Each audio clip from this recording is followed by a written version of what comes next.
is gonna run away, and the creeks won't flow to the great lake below. Will the water in the wells still be open? First, I'd like to thank RGMC for giving us this platform and for all of you for joining us today.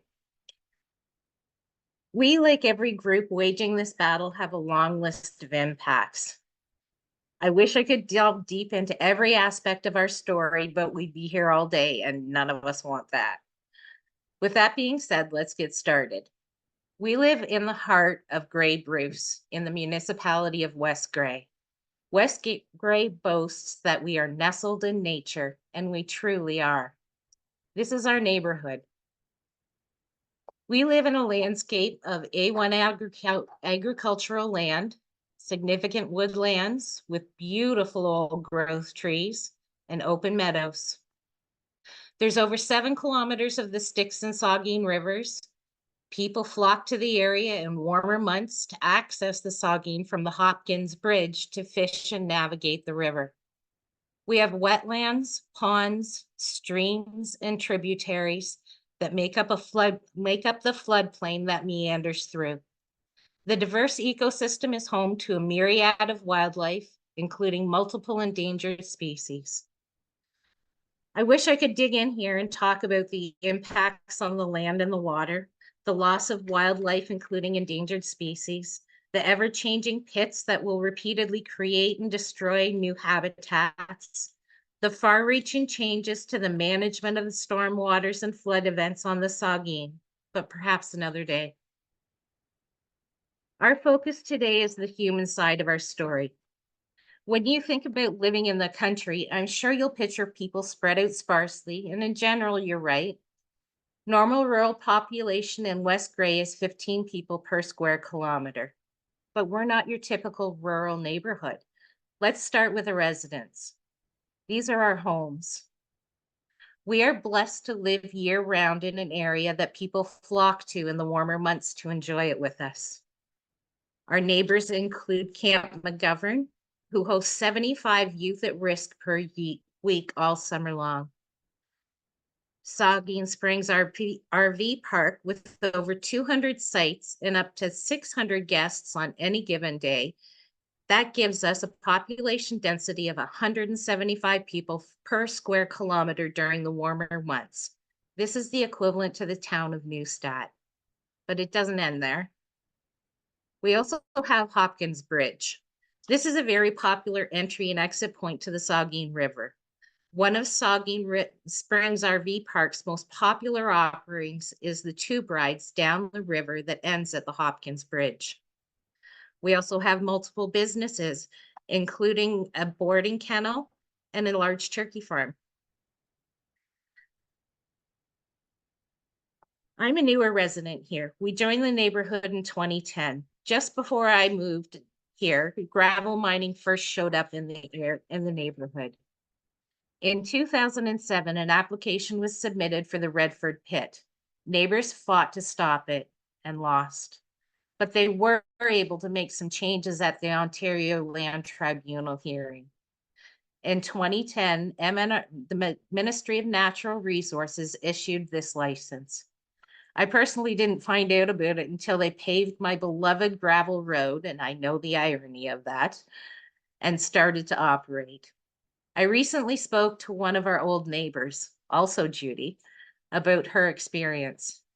Judi shared that over the next few years, when the pit started to operate, her family experienced the many issues that they were afraid of. Dust, noise, traffic, all had an impact on their daily lives and their livestock. Pulling out of her driveway turned dangerous. Clothes on the line had to be re-washed, and dust permeated her home. All of this and more contributed to their decision to move away. Let's skip ahead to 2023. Redford has been licensed for 14 years and still has plenty of gravel still in the ground. It has been owned by 3 different companies, and it has been inspected once in 2015 when it changed hands to the second owner. In January of 2023, the first new applicant showed up on my doorstep with a brown envelope in his hand. When I read the letter of intent, they used the words sensitive receptors. I had to go and look that up.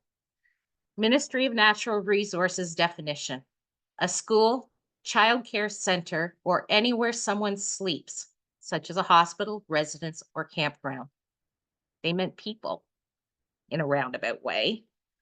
The words sterilize it by referencing the buildings we sleep in while the pits aren't operating. Perhaps this soft language makes it more palatable for the applicants and decision makers. I personally found it quite dehumanizing. And now I know it is a perfect representation of how we are considered in this process. Neighbors came together and started this fight once again. The next month, we saw test wells go in on this property adjacent to the Redford pit. We learned that they intended to expand. We absorbed this hit and dug in deeper and carried on. They weren't done though.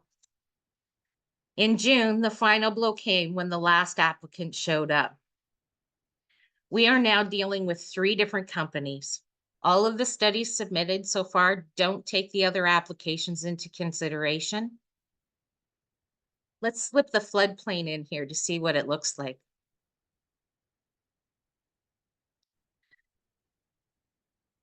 This image is hard for me to look at. It feels like an invasion. The footprint of these pits overwhelms and dominates everything. All of the homes trapped between them. Pits straddling the Saugeen.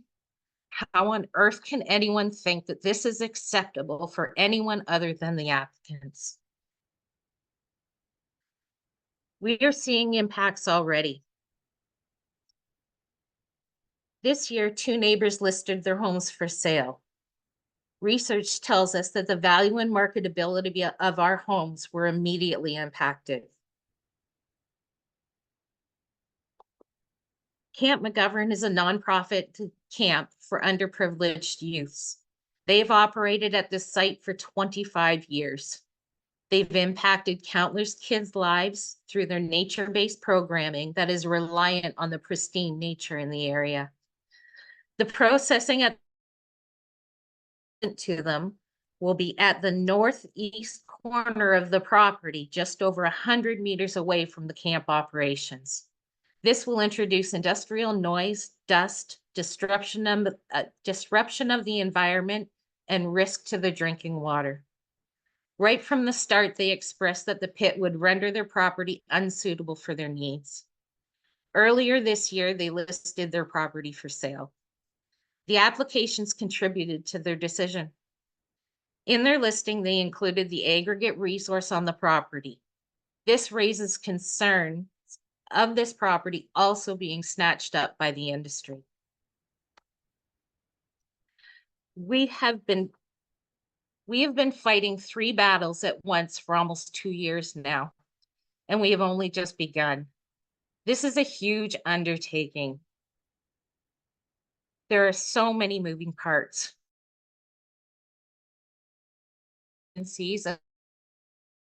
Running through bylaws, acts, and plans to name just a few. On top of all of that, we have to run a nonprofit incorporation to run our campaign and raise awareness in our area. To fight one application with one expert to their multiple, one planner, and our amazing David Donnelly, costs are well over $100,000.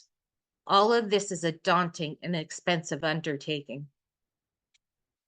If these pits are approved, these are just some of the impacts. And don't forget, this is ×3. Noise. For residents, it will diminish our quality of life.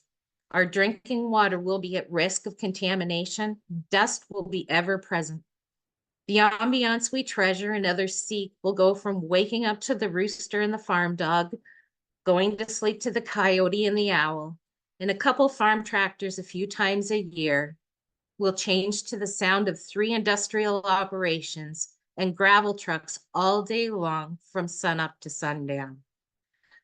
For businesses, The turkey farm and dog boarding kennel are so close to the operations. Dust and noise will be very disruptive to both the animals as well as their air filtration in the buildings. Saugeen Springs RV Park will lose revenue from their two bride offerings.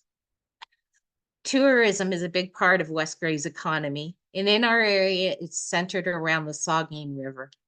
The trip down this section of the mighty Saugeen will change from a peaceful trip through nature to a trip around an industrial operation with tailgates slamming that sound like gunshots, backup beepers, the noise of industrial machinery, excavation, and processing. Traffic will increase, mixing 200 to 500 gravel trucks a day with tourists and residents, both in vehicles and on foot, often toting large inflated tubes or kayaks, as well as Mennonite buggies. This is a recipe for disaster. A1 farmland will be destroyed and the floodplain and biosphere changed forever. And the most troubling, the scarred legacy we would leave behind for the next generation. Right now in West Gray, there are 29 operating pits licensed to extract over 7 million tons of gravel per year. If approved, the 3 new pits will add another 1.15 million tons, bringing that total to over 8 million tons available for extraction per year. Last year, we extracted only 750,000 tons. There is no urgent need for these pits to justify them in such an unsuitable area. The only ones who will truly benefit are the applicants. As we say, there's no need, it's just greed. In light of the Auditor General's report on the management of the aggregate resources, it is more crucial than ever that we fully engage in the process. The report revealed the government is not managing the resource. Essentially, the aggregate industry is. There is no inventory of how much aggregate is available in the currently licensed pits across the province. There is a lack of enforcement for non-compliance, lack of follow-up when complaints are logged, lack of study on the impacts these operations have. Insufficient levies mean we pay for infrastructure damage. But there are issues beyond even that. West Gray Municipality relies on Gray County Plan's aggregate policy. It is based on a 20-year-old study. It also includes an outdated constraint map that identifies suitable and unsuitable locations for extraction. This means a potential loss of existing businesses in the interest of aggregates like Camp McGovern. Floodplain mapping they use is out of date and does not reflect the true extent of the floodplain, nor do they take climate change into consideration. The list of issues goes on and on. Every step of the way, humans are the last consideration. We are dismissed by the industry. The Ontario Stone, Sand and Gravel Association's pet name for us is NIMBY, not in my backyard. The reality here is there is a big human impact. In our case, it's far-reaching. It spans from enjoyment of our homes to risks to our businesses, impacts on the tourism, farming, safety on the roads, and making up for insufficient levies with the tax dollars we pay and beyond. The only way positive change happens is if we challenge the status quo. Every single time citizens engage in this battle, they ensure additional protections are put in place. If we don't fight, we are reliant on a broken and outdated system that is tipped in favor of the industry. I'd like to thank you all again for being here. You joining us today inspires and empowers us going forward in our fight. You guys all rock. If they blow a hole in my backyard, everyone is gonna run away.